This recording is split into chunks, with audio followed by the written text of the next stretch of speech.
tinanggap mo yung trabaho sa bodega to train me. Parang ganun. How much? Ngayon mukha pang tama si Stephen. Bingo's just one of those people na Sinundan nila Bingo si Liv hanggang sa parking area at nang nakasakay na ang dalaga ay susundan sana nila nang bigla nilang nakakilap yung lalaki na nakita ni Bingo kaya nagtago sila hanggang ma-corner ito ni Bingo.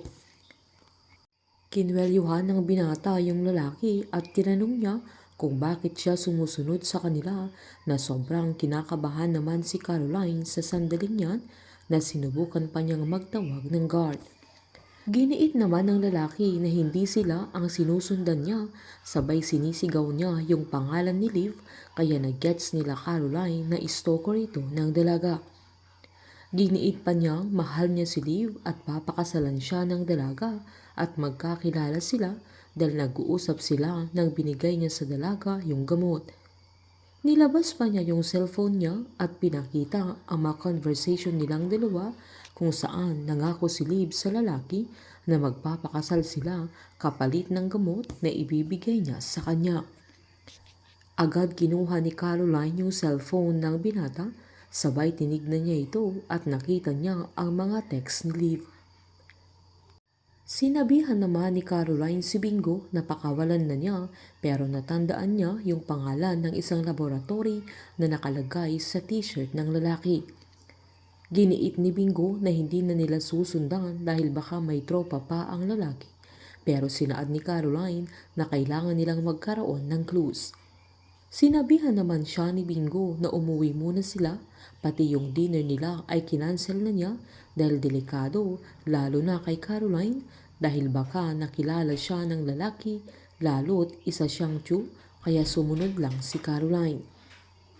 Habang nagtitigan naman sila Gina at Cindy kung sinong unang magtatanong kay Annie.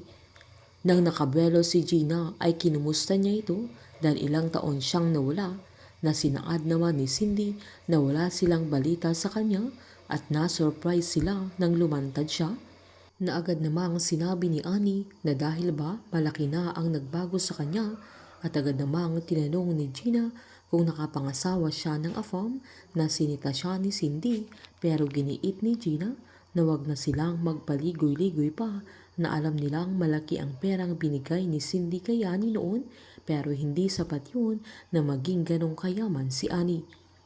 Nagalok naman si Annie ng tea sabay sinabi niyang yun na ang nakasanayan niya dahil tumira siya sa Arabic country. Sinabihan pa niya si Cindy na tama si Gina na wag na silang magpaligoy-ligoy sabay tinanong niya kung bakit gusto siyang makita nila Cindy at Gina. Tinanong agad ni Cindy kung bakit siya bumalik dahil tahimik na ang buhay nila. Sinumbat naman ni Annie na may sumagasa sa kanya noong gabing paalis na sana siya dahil nakita niya kung sinong pumatay kay Divine.